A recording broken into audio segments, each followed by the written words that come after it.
The Nick Scott Effect. The Nick Scott Effect. Available everywhere podcasts are found.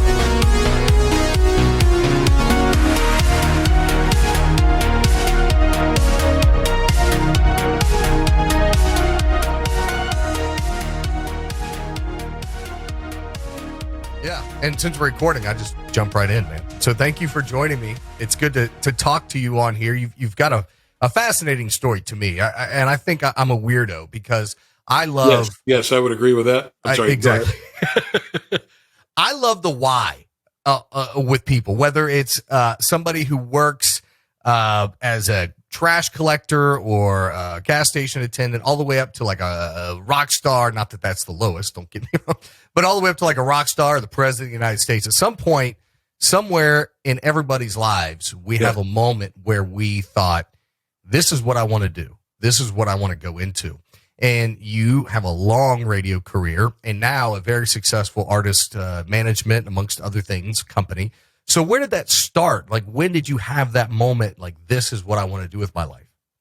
So I grew up in the small town of the Coalfields in West Virginia, right? Logan, West Virginia, which, in the 40s and 50s was hopping. Yeah. They were, coal car after coal car coming out of there. Now, not so much. And my mom worked for 30 years as the City of Logan police clerk, which means that I had a scanner in my room and I could hear her on the radio whenever something was going on there. And she had that deep Southern West Virginia accent. So, for Logan City Police Department, it would be LCPD. So I can still, in my mind, hear my late mother saying, LCPD to Unit 2. Unit 2, we need a public service, which meant they wanted her to call, so that the people couldn't hear on the scanners what was happening, because she was probably ordering lunch and asking the officer to grab hot dogs from Morrison's Drive-In. Yeah. So Morrison's Drive-In, nice plug in there. That's Thank you very much. The best. Still the best. Still the best. Yeah. That's right. Mayhorn family, we love you. So that was it. So that's part of it, right? Right. It is the three legs to the stool. The second leg to the stool was that my parents were super musical. My dad played guitar. I still have this 1961 Gibson acoustic that he played, and I gave it to my son because I have zero guitar playing ability. My son, on the other hand, is this great guitarist who's going to study it in college, and he makes that thing sing. I can hear my dad come out of that guitar, and my dad loved all of that honky tonk. 1950s, 60s, Hank Sr., Johnny Cash, all of that.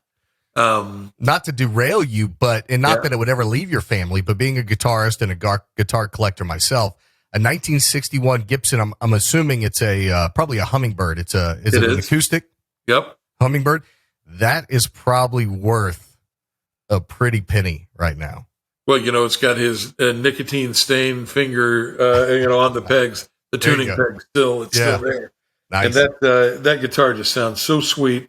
And he would play all of that stuff, which, by the way, there's a great story that was verified at his funeral that he actually spent a drunken weekend with Hank Williams Sr. when my dad was in the Navy and Hank was playing in Virginia Beach. Wow. So he loved all that stuff. My mom, who worked for the police department, she loved all that classic 50s R&B. So like the record collection I grew up with was incredible. She was into Sam Cooke and the Platters and the Drifters. So you put all that musical mix together, and it was really cool. But here's the third part. And this is the thing that my clients and friends tell me, I got to write the book one day. And this is something most people don't know. You're going to learn.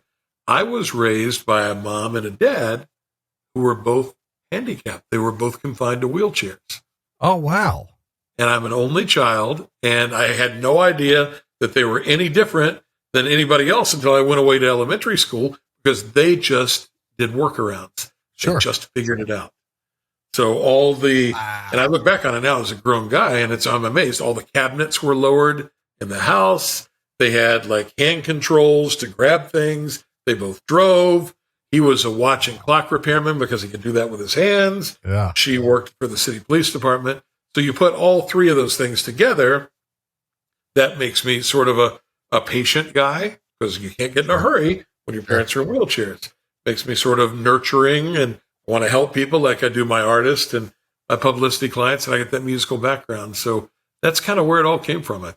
That is incredible. And the fact that you didn't know until you met other kids is also I had no equally as idea incredible. because they made it so normal. You know, Yeah. they never asked for anything.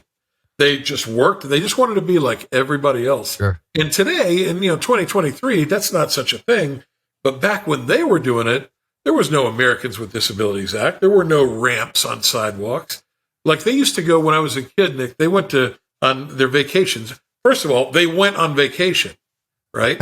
They would load up coolers and head to Daytona Beach, Florida. Why? Because back then, as now, you can drive out onto the beach. That's awesome. So that's where they went on vacation. So they did all of that stuff. And when I get back to Southern West Virginia, I'm no longer Burke Allen. You're Patton Stan's kid. Yeah. Because they remember those two people who managed to figure that out. You know? So was your first step into the industry radio as a radio talent? Yeah, well, so sort of. There are pictures of me. I try to keep them hidden because it's the early 70s. I'm wearing a plaid jumpsuit. But there are pictures of me as a little kid, like before kindergarten, standing up in church with a microphone in front of me doing the announcements at like 3 and 4. There you go. So I was always the kid that was asked to do that. The other kids, Logan's a big basketball town. They're out shooting the hoops, and I'm standing on the side going, and there's little Scotty. He shoots, he scores. I had a Mr. Microphone, which was the thing back in the 70s and 80s.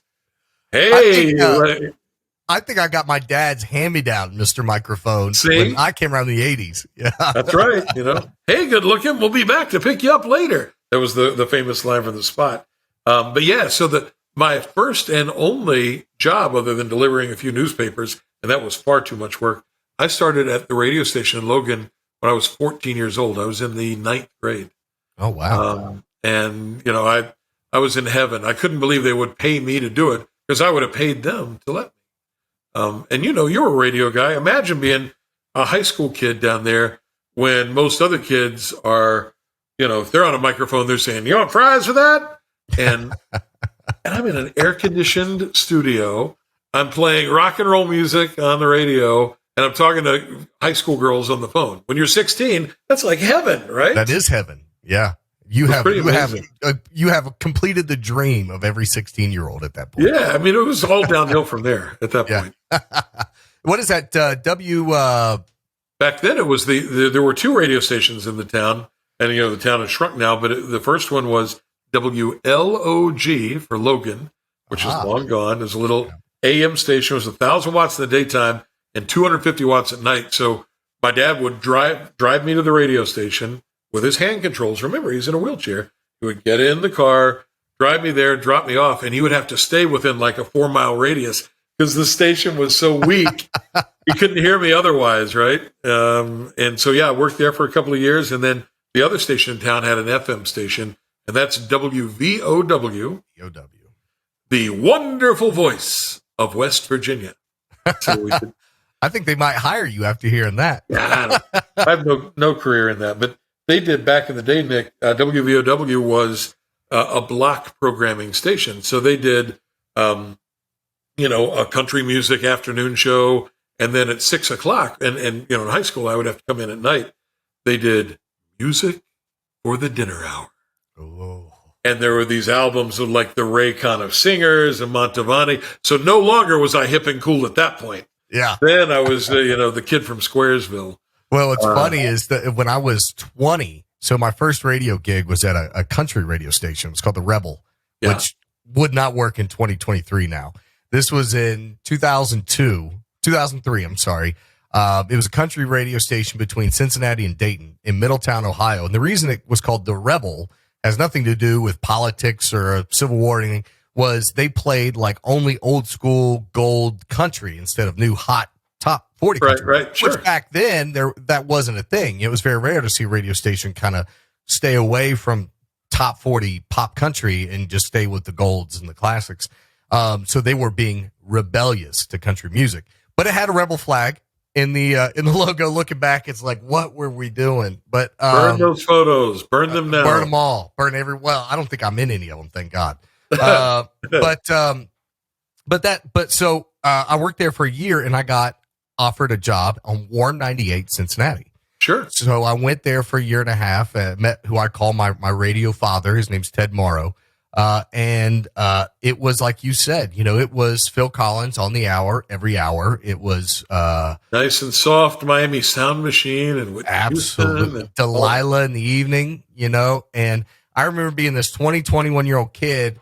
I'm DJing, spinning records and two of the big nightclubs in Cincinnati in the top 40 room, trying to be this hip, cool kid, trying to, pick up ladies, whatever you do when you're 20, 21. And I work in radio. They're like, oh, you work in radio? What station you on? I'm like, Warm 98. You just don't want to tell them. Right? But yeah, I remember trying to sound hip and cool on the air, introducing songs by train once an hour. But, what's praying great, that you could be on Q102 in Cincinnati instead. That's where I went next. See? So I went to Q102. It was funny. I've told this story in the podcast before, so I'll make it short and sweet. I was DJing at Metropolis nightclub, which is no longer around. And on Friday nights, I did Q102 night. It was like a promotion thing the radio station did. And I'm DJing, and Grover Collins and Holly Morgan are there. And they're, at the time, air staff. And the night is wrapping up, and we're doing last call. And I go down to Grover to introduce myself. I'm like, hey, my name's Nick Scott. He goes, oh, you were the DJ. Now, he's feeling pretty good at this point even, right? And I said, yeah, man, I wanted to say hi, but I was busy. You're busy, blah, blah. I said, I'm also on the air working radio. He's like, where? I said, Warm 98. And he looks me up and down like, what the hell? Working on one. And he said, you looking for a job? And I said, I'm always looking, I guess. Now, keep in mind, it's 3 a.m. at this point. He goes, I have to be in the morning to finish some music logs. I want your resume in my email when I come in. And I'm like, okay. I went home that night and worked until probably 6 a.m. updating my resume to get it to him. And he called me that afternoon, set up the interview. Monday, I was hired, and I went over to Q102. I love it. And I love that you mentioned your mentor, Ted Morrow, who is a wonderful, wonderful guy. Oh, yeah. After he left Cincinnati, spent a lot of time on the air in Beckley. And, where would any of us be in any of our careers without somebody looking out for us when we're kids and helping be that great influence? Yeah, Grover and Ted. I'm very fortunate to have two. There were a few times in my Charleston radio experience where, the bags were packed and I was out the door and I was just saying, I'm moving out, moving on. And they pulled me back off the cliff, gave me some wise advice that I don't think I would be where I am today had I not listened to that advice. And I'm very fortunate to have both those guys in my life. See, that's higher end advice than I got when I was a kid in radio in Southern West Virginia. I sounded like every other young Logan County boy like this. And so their advice to me was, look, you're never going to be able to work anywhere except Eastern Kentucky and West Virginia unless you lose that. So there was a guy who was a program director there who had moved to Logan from New York City. Oh, gosh. His name was Bill Sheridan, and he wanted to get out of the big city. And the news director had moved from Pittsburgh, Bob Weisner. And they would have me practice how to get rid of the Southern West Virginia from my voice. And my very first commercial, it was 3 words. It's what's called a tag in the industry. And all I had to say was at participating Wendy's because they had some cheeseburger special. And they said, okay, go in there and record this. And I said, at participating Wendy's? And they said, no, it's not. It's not windy outside. There's no air blowing here. You have to go. So I went home and practiced it over and over at night. Wendy's. Yeah. So that was my early advice. But yeah, how great is it to have people that mentor you as you come along? Well, what's funny is you went through that with that Logan draw. Yeah. When I came to West Virginia from Cincinnati, you know what I got? Boy, you ain't from around here. You talk funny. You ain't from around here, are you? All the time. But what was that like for you moving from, a fairly major metropolitan area from Cincinnati to West Virginia? Now, granted, you lived in Charleston, still do, but that still must have been a little bit of a culture shock. It was a big culture shock. That's a 2-part answer. I'll try to make short and sweet. First, the people of West Virginia, when I first moved here, was nothing like the what's the word I'm looking for? The stereotype. The stereotype. Wonderful, warm people. Best 100%. People on the planet. 100%. The minute I moved in, my neighbors were like, hey, this is where this is, where that is. Why don't you come over and have dinner with us? And folks that lived in my apartment building. I moved into Roxelana Hills, if you're familiar with that. Yep. And next thing I know, like I'm going to football games and cookouts and everything just with my little neighborhood within a matter of weeks of moving in. And within a matter of 6 weeks, I developed a friends group that I still have the majority of those to this day. How great is that? And within a year, I met my wife, who I'm going on 14 years of marriage with, you know. So the people were awesome. Now, before I say the next thing, what I'm going to say is water under the bridge. There's been a lot of forgiveness and we're all cool and we're all friends now. But at that time, you know, I was a 22-year-old kid coming into this radio station with major market experience with 3 major market radio stations. And I think I scared some people that worked at the station I was coming into. And to say that I wasn't greeted with open arms is an understatement. It wasn't a warm welcome. And I remember within the first 6 months, I called my dad, was like, hey man, can I stay in your spare bedroom? And I went and got a U-Haul lined up and I was just going to ghost. Peace out. And Ted Morrow, we were talking about Ted. That's some of that advice I told you. He's like, brother, you know, the industry's small. Don't do that. And I'm glad he did. And I'm glad I stuck it out. Now I say that negative piece to go back and flip it to the positive, which is, I think, the most important. You know, all of those guys, we became friends, and I care about them. I care about them all individually. I love and respect all of them. And so that was just a moment in time. But my first inception into West Virginia, the people were great. The job wasn't a great fit at the time, but became a good fit later, if that makes sense. So, yeah, you earned their respect. Sure. Yeah. And that happens. And sometimes, look, I grew up there and I will be and continue to be West Virginia's biggest cheerleader. I love to sneak out of where I am. I'm in Washington, D.C. and sneak home. And it's been the same way whether I was in Las Vegas or Orlando or any of these other cities I lived in. But there is something to folks from West Virginia, as wonderful as they are, you kind of got to show them that you're equally wonderful. You belong. And there's a place for you there. Well, and your medal.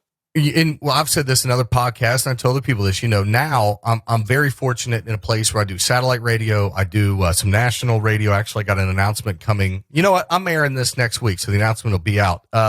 Just last week, I'm going to be a permanent personality DJ on Flush the Format on the Kid Craddock Morning Show. So I'm going to be on 76 radio stations nationwide, Fridays at 6 Central, 7 Eastern.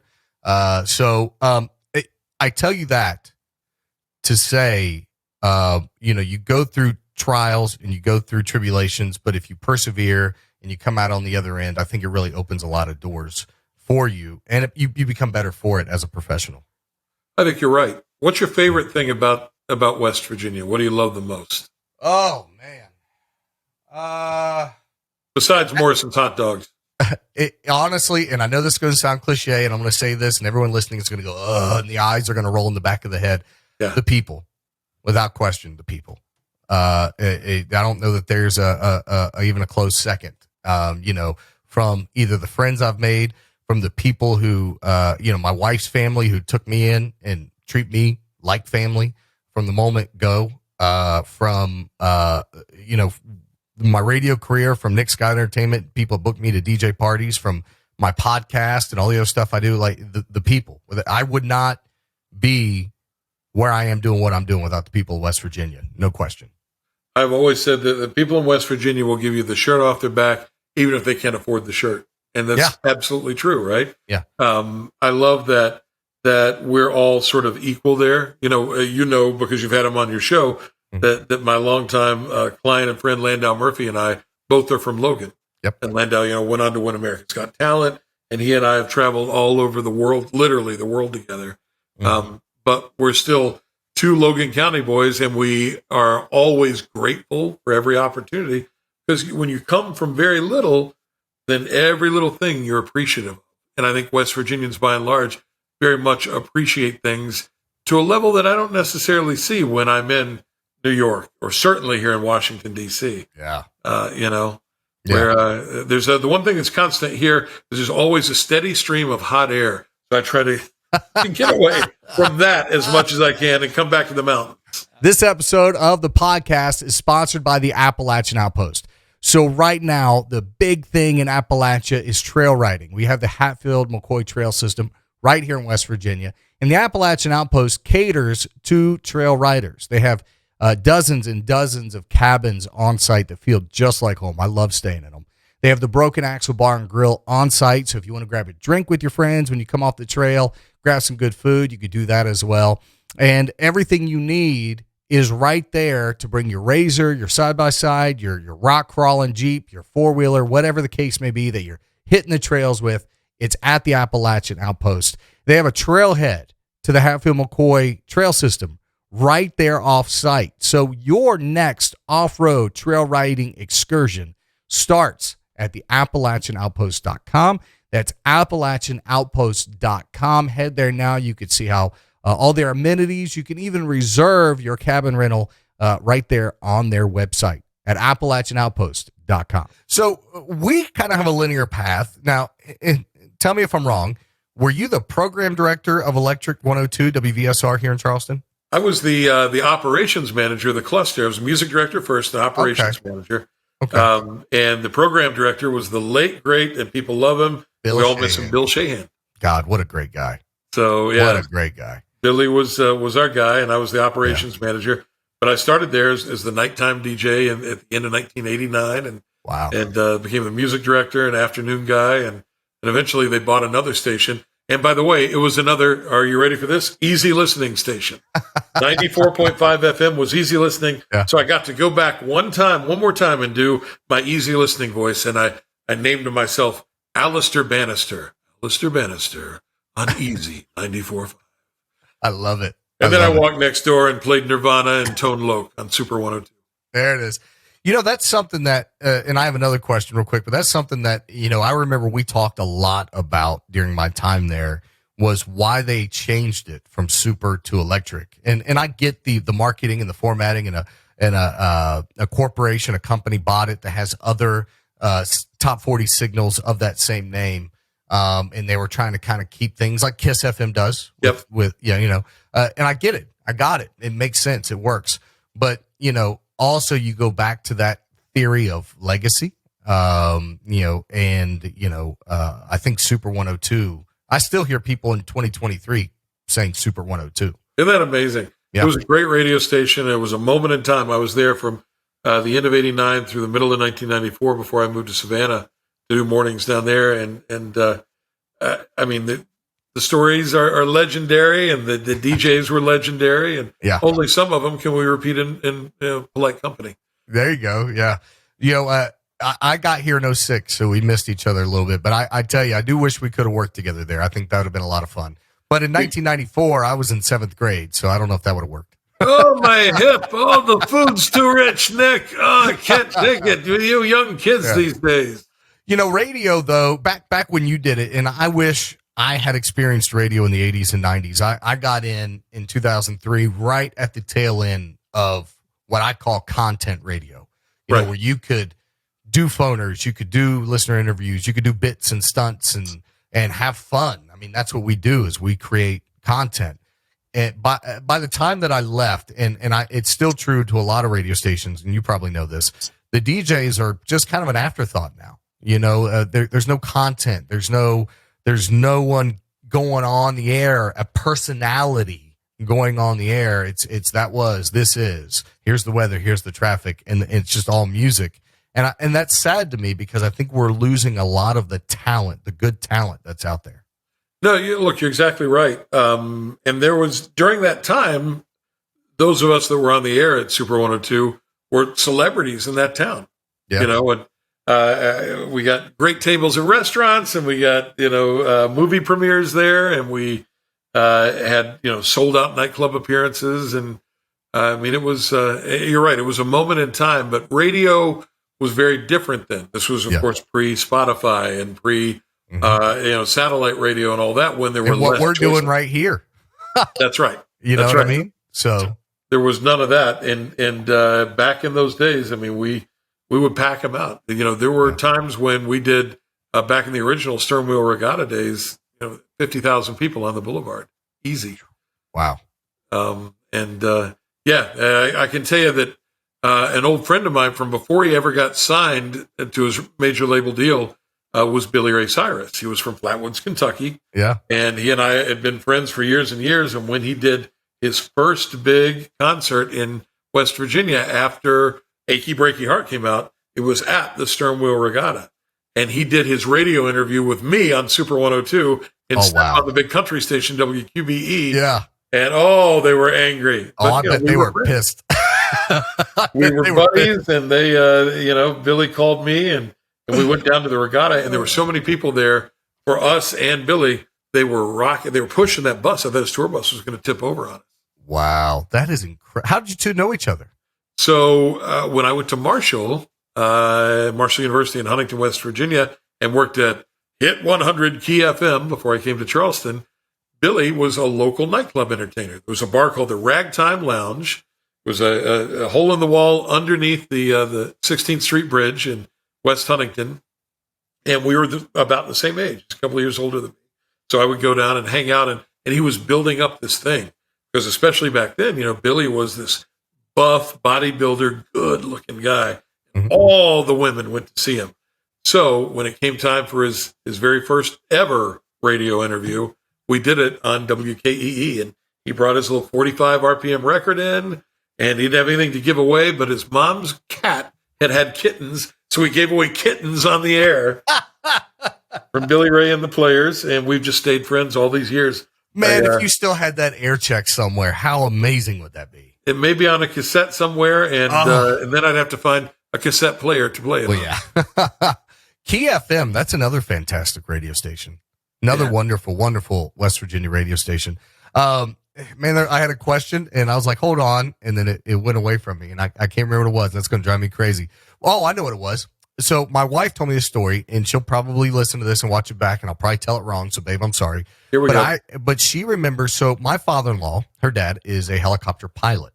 And at that time, when Billy Ray played Regatta, my father-in-law was flying for a private helicopter company called, I think it was Commercial Flight or something like that. But anyways, they were doing Regatta flights. So you could pay money to get in a helicopter and fly around Regatta. Okay. And my father-in-law took my wife, then she was probably, what year you think that was? 94, 93? Yeah, 93. 93. So my wife was 10, 11. Took her on all these flights. So my wife got to fly over Billy Ray Cyrus's concert in the helicopter. And she has that memory of that exact moment. And there were 1 million people there. Yeah. That was big times. And Charleston was very, very good to me. Huntington was as well. Because I started so young as a broadcaster, I bought my first house in Huntington when I was 19 years old. Oh, wow. Made it a duplex. I owned a nightclub in Huntington. You owned a nightclub? Traded off my name, and I did my top 10 at 10 countdown live from the club. What was it called? What was the name of it? Burke Allen's 3-Floor Party Town. I love how you put a little stank on it, too. That's right. They had the neon sign in the window. The first floor, we had live bands. It was the 80s. Second floor was a video game arcade. And the third floor, there was a DJ and dance floor.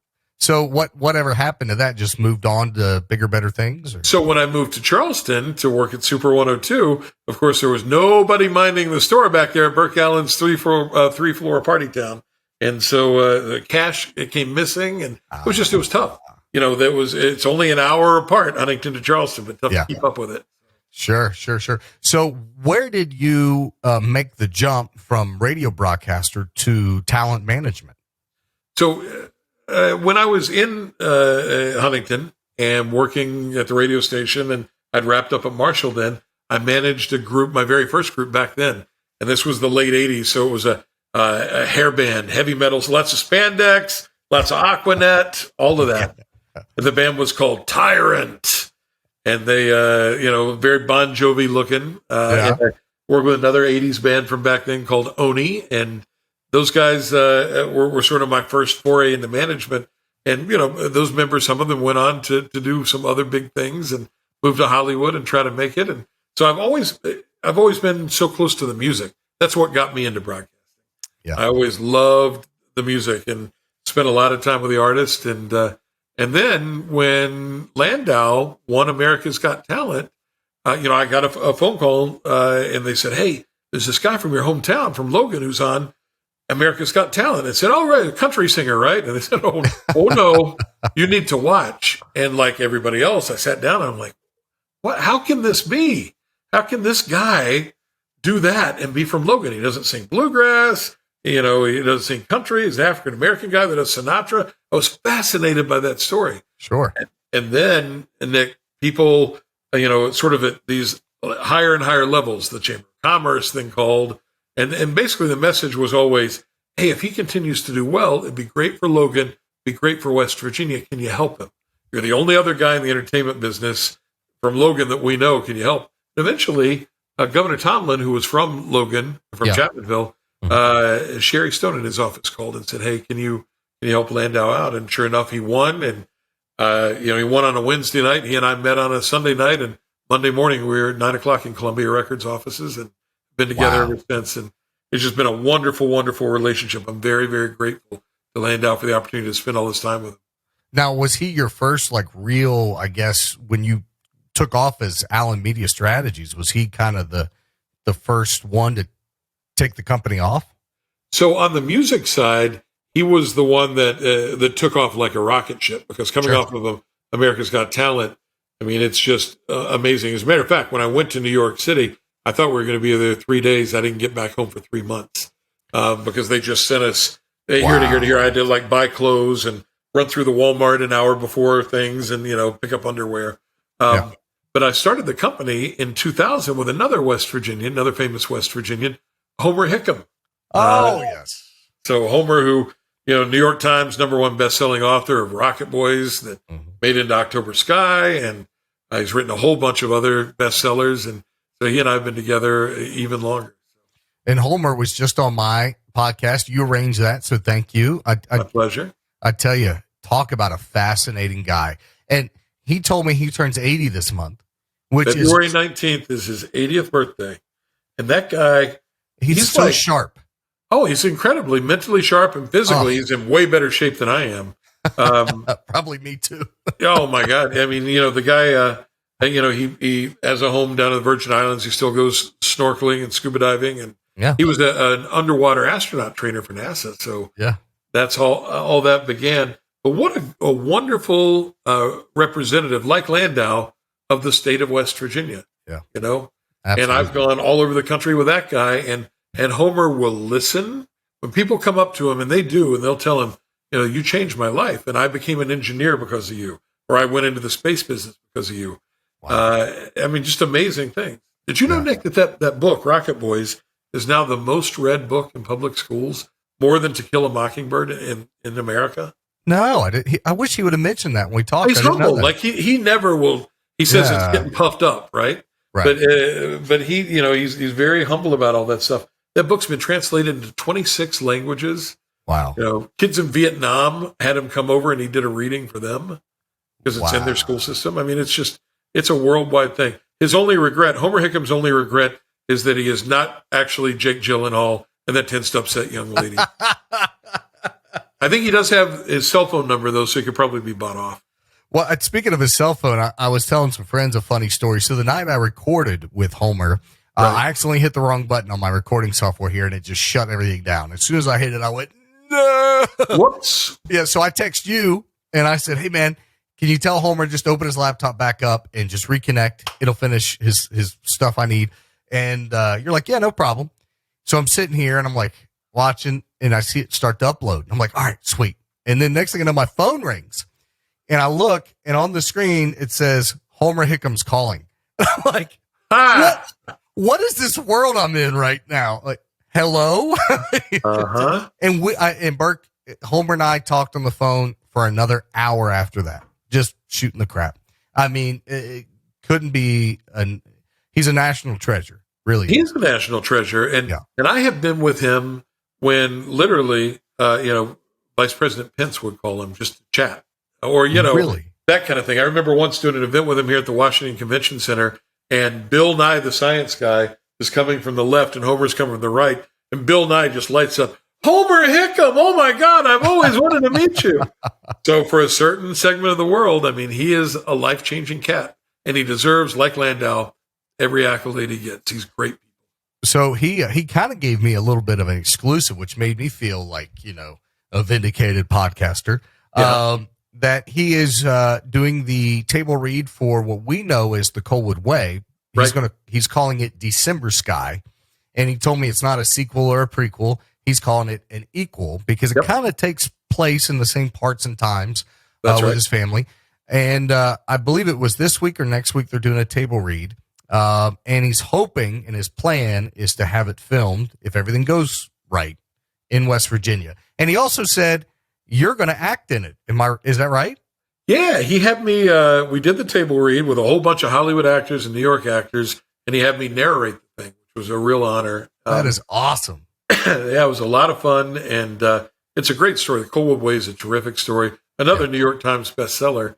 And one of the few things about October Sky that he was disappointed in, because the movie is great. Book is always better. The movie is great. Is that they couldn't film it in West Virginia. They filmed it in Tennessee. So he'd love to bring it back home.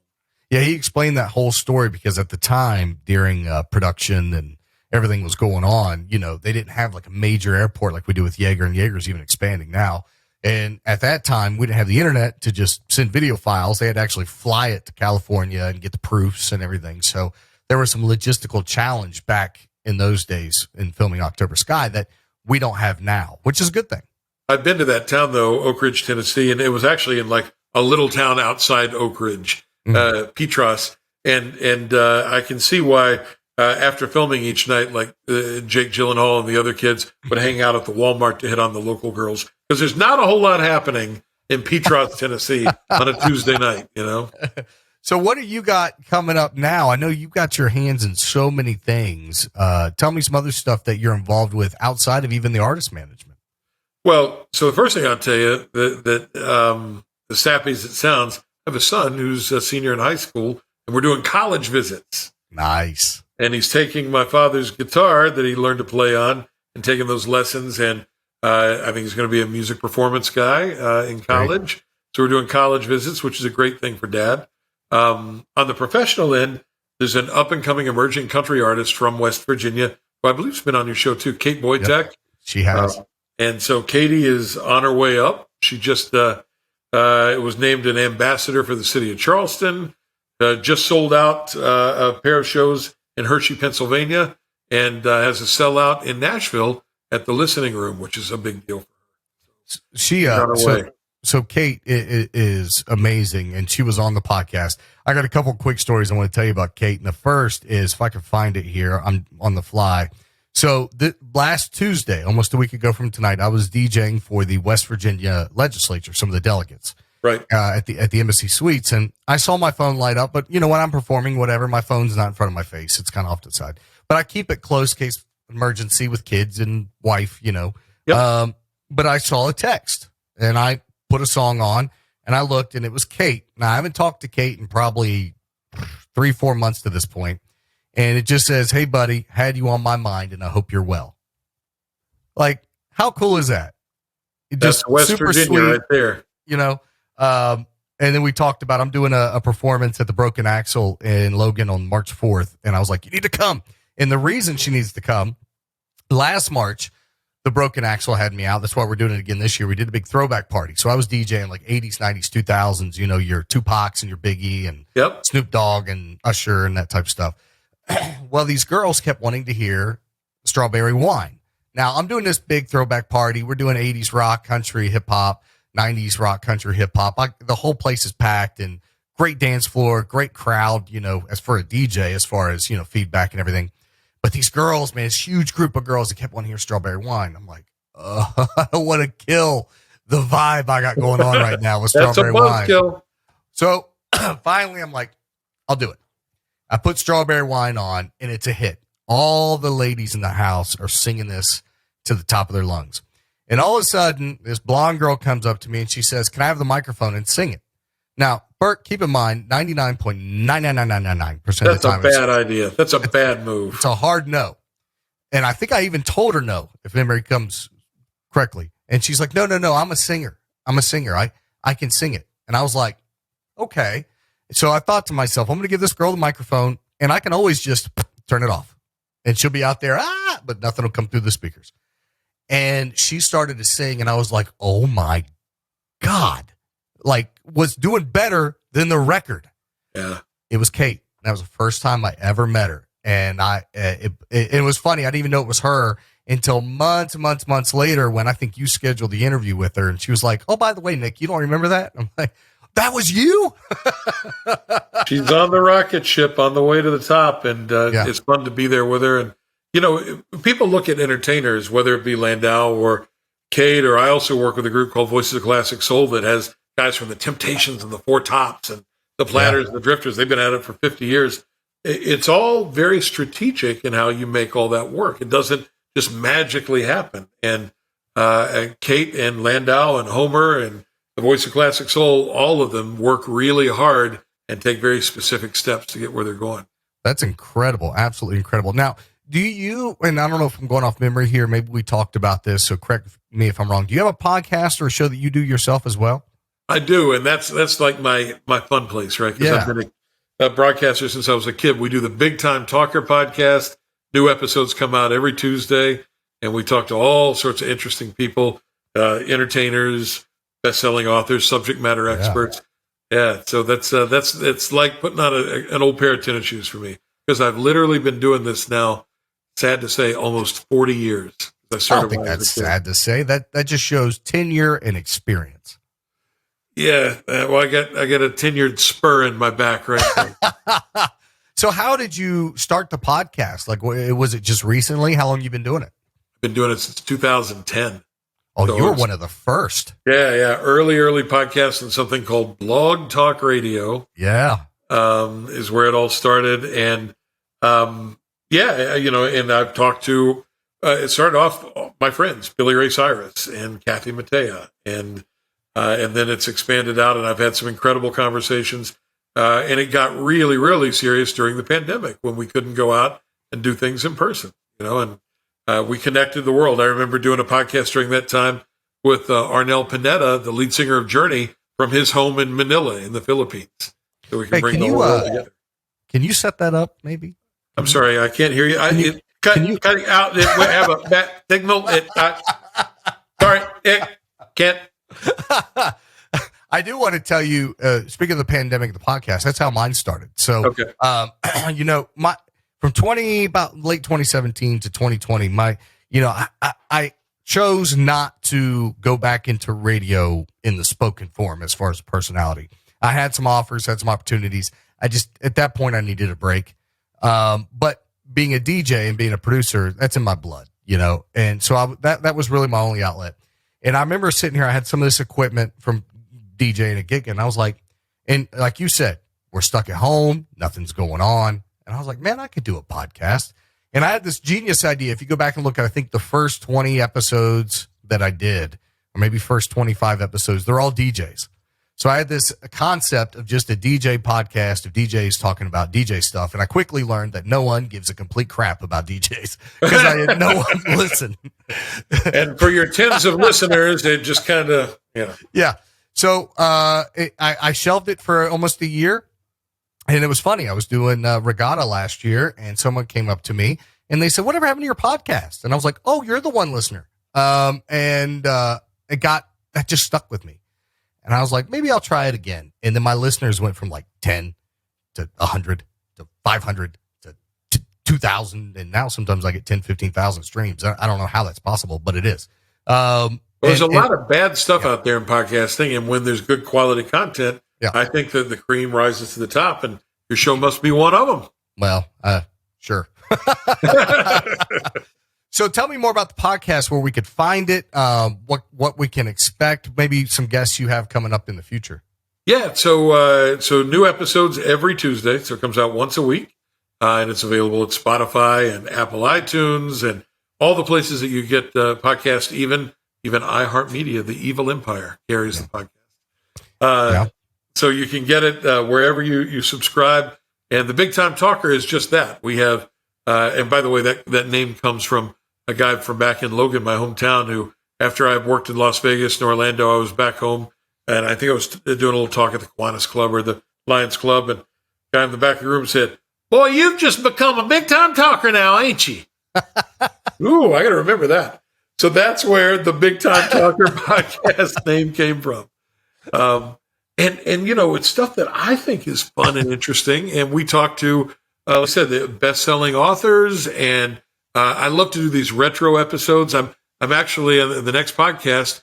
I tracked down the lead singer of the Sanford Townsend Band, who had a huge top 10 song back in the 70s called "Smoke from a Distant Fire." So I love those retro one-hit wonder kind of things, and where are they now, and what are they doing now, and to track them down. The next week, I think it's a shuttle astronaut, a female shuttle astronaut who's flown into orbit 3 times. Wow. So it's a mishmash of interesting conversations. I learned stuff and I'm entertained in every one of those talks. You know, one guest I've been trying to find, and I've been trying to find the right one, because there's so many out there that could be false, fake, or who knows, they're all fake or they're all real. But I'd love to find like a psychic medium. Yeah. That would be, I think, a cool conversation. But there's so many out there that could falsify that, just make it up, But I would love to find somebody who has, like, do you know who John Edwards is? Sure, absolutely. Man, I'd love to have him on, but he that'd be a big get. But something like that, I think, is pretty intriguing. Well, I'll tell you, Nick, when I was doing radio in Savannah, Georgia, I did the morning show down there. Savannah's a very sort of mystical place. Mm-hmm. You ever seen Midnight in the Garden of Good and Evil? You know that there's all sorts of interesting things that happen under that moss in the deep, deep South. So when I did the morning show there, I did a bit called The Great Burke. And the Great Burke could read the minds of his female listeners. So a lady would call and she would say, "I'd like the Great Burke to do a reading." And I would hold the card up to my head. I would say, "All right, ma'am, how old are you? How old are you?" And she would tell me, "Oh, I'm 28. I would say, I feel that you have had difficulties in a relationship." And she would go, "Oh my God, that's right." I go, wait, there's more that's coming, ma'am. Sometimes you're uncomfortable with the way you look. Oh, unbelievable. So the Great Burke, he knew things. Nick, he knew things. That's incredible. I thought so, and so did they. What do you think is probably your fondest memory working in radio? My fondest memory working in radio, when we got to do good stuff. When we would, do in Charleston, we did a thing called Toy Mountain.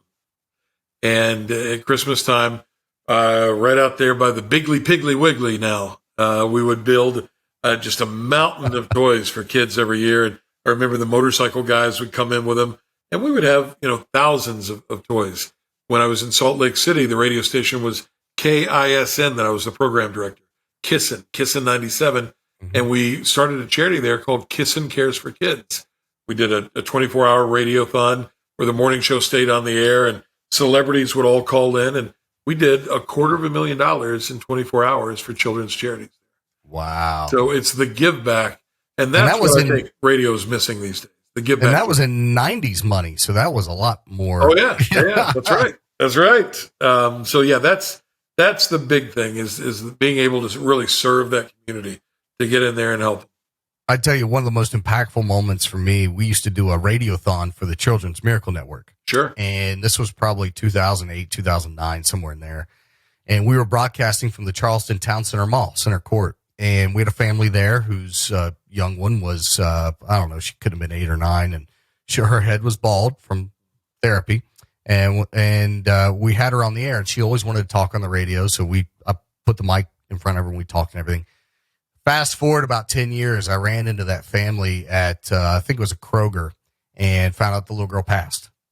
But the dad told me what an impact that had on her, and how it's like all she talked about, she got to do radio, and how like we gave her such an impact. And man, I went to my car and I cried for probably 45 minutes before I couldn't even see to drive.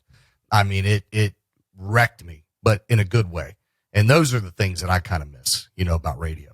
When I tell people, we do a lot of media training and media coaching before people do TV interviews and radio interviews. We work with a whole bunch of high-profile celebrity clients, and some of them are better at this than others. Landau, Kate, the ones I talked about, Homer, are really good at it. When you are in the public eye, you're going to meet thousands of people, tens of thousands of people. And so they'll be just sort of another stop on your train of life. But for those people, it's a once in a lifetime thing. Yeah. And always remember that and give them their moment and make it shine. It doesn't matter if you're tired. It doesn't matter if you don't feel well, if you had an argument with the bank or with your significant other, give them that moment because it will stick with them for the rest of their lives. Landau Eugene Murphy Jr. is great at that. Homer Hickam is great at that. Absolutely. Kate Wojtek is great at that. On the flip side, do you have any regrets maybe from your radio days? Any regrets? Well, there's a lot of fried food in Southern West Virginia, and it has caught up on me. Yeah. I would probably do a few less hot dogs with coleslaw, and maybe back down on that. A few more salads instead. That's good food there. The only regret I have is, about a year ago, I kind of reconnected my faith and got back into church. I play guitar for Bible Center and everything. And I kind of, I'm not a religious person. I'm not someone that's all out here trying to preach at folks or anything like that. It's not my speed. But I do think back to scenarios of dumb 20-year-old Nick where I wish I could have handled things with a little bit more love and care now at 40. You know what I mean? That's all part of adulting. Live and you learn. Yeah, absolutely. Well, Burke, I've had you for almost an hour, sir. I know you have a busy life. I know you're also using this on your podcast, right? I think we should make you an official big-time talker. I would love to be an official big-time talker. So, yes, sir, we will simulcast you right there on that very program. That's awesome. Well, do you have any questions for me since I'm your guest on Big Time Talker? Wait, we're losing the signal. All right, Nick. I'd love to, but got to go. Hey, when's the next time you're going to be down? Are you going to come to the summer shindig with Appalachian Outpost? I would love to be there, and when I'm there, if you can cut me back to one hot dog with coleslaw from Tudor's or Morrison's, I'd appreciate the help. We'll try and stop at 2. How about that? Fair enough. Burke, always a pleasure, and I want to say thank you for the great guests you've sent my way for the podcast, and of course, talking to you. I found your story, your timeline, your experience inspiring, and I love hearing about it. And we should do this again, maybe in like 6 months. Let's circle back. Be my pleasure. Thanks for having me.